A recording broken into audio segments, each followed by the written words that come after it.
Hola, ¿qué tal? ¿Cómo están?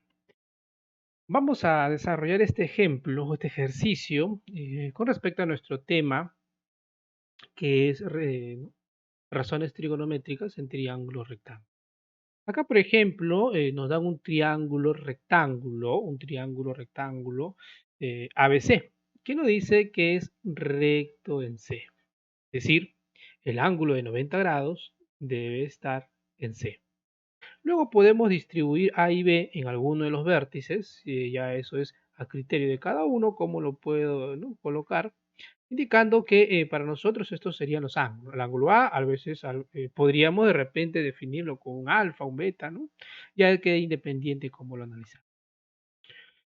Tenemos una condición con respecto a las tangentes. Entonces acá justamente es donde nosotros vamos a utilizar, ¿no?, las tangentes, las razones trigonométricas, y nos piden otra razón trigonométrica que es la secante.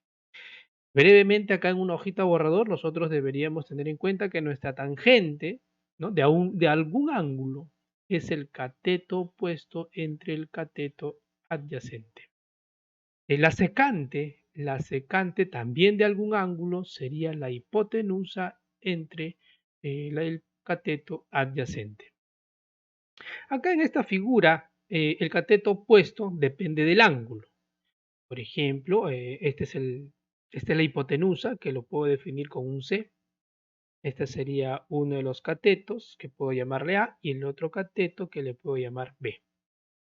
Entonces, según la condición que aparece en el problema, tangente de un ángulo, podemos empezar a trabajar por acá con la tangente de A. La tangente de A, bueno, la notación obviamente es la misma, solamente, ¿no?, acá es tan y acá es TG, ¿no? Representa tangente en ambos casos. 4 veces tangente de B. Entonces, acá recordamos, nosotros podemos indicar la tangente de A, vamos a trabajar acá. Entonces, tangente de A, este es el ángulo A, observe acá usted. Este ángulo nos dice cateto opuesto. ¿Quién es el opuesto a este ángulo? Bueno, este ángulo, el opuesto sería A. Él sería el opuesto. Entonces sería para nosotros A entre el adyacente, que sería B. A entre B. Entonces acá podemos buscar la otra condición, tangente de B. Obviamente acá colocamos 4 veces tangente de B. La tangente de B tendría que ser, otra vez, cateto opuesto. ¿Quién es el opuesto para B? Para el ángulo B también tiene la forma de B. Y el adyacente para este ángulo, el lado A. Acá podemos decir que al analizar esta información, tendríamos como conclusión final entonces que A al cuadrado, ¿ok?, es igual a 4 veces B al cuadrado. Esa es la primera información que nosotros tenemos acá. Este dato vamos a utilizarlo para el problema. Ya, a ver, aquí tendríamos A al cuadrado igual a 4 veces B al cuadrado.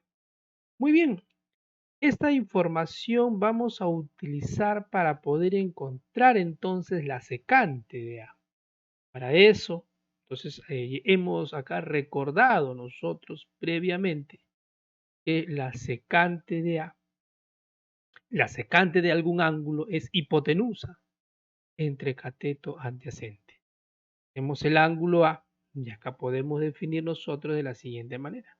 Este es el ángulo A, su hipotenusa sería C, entonces sería C entre su cateto adyacente, sería B, C sobre B.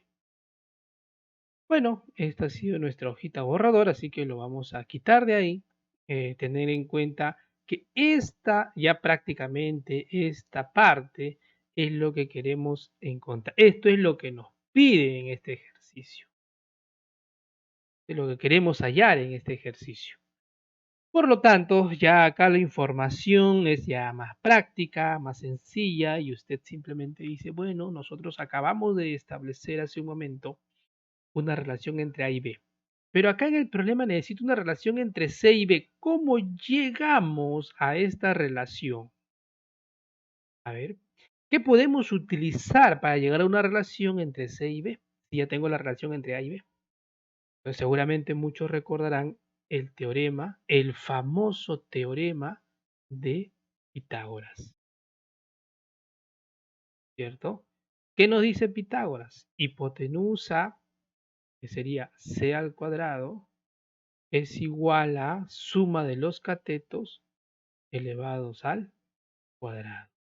Pero la hipotenusa es C al cuadrado, entonces podemos decir A es el cateto elevado al cuadrado. ¿Quién es? 4 veces B al cuadrado. Estamos reemplazando.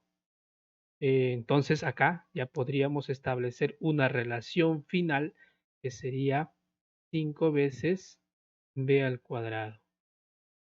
Miren, acá podemos establecer un resultado final para C. Es igual a raíz de 5 sobre B. Entonces podemos decir acá que ya prácticamente el problema está concluido, porque ya en el resultado solamente quedaría reemplazar en lo que nos están pidiendo. ¿Qué nos pide? C sobre B. Acá establecemos nuevamente. Recordemos, lo que queremos hallar ahora se reduce a encontrar C sobre B. ¿Y quién es C? C es raíz de 5 B sobre B. Entonces todo esto se convierte en un raíz de 5. Por lo tanto, nuestra respuesta es raíz de 5. Eso es todo lo que tenemos que trabajar el día de hoy, estimados estudiantes, y nos veremos ya en otros ejercicios. Nos vemos.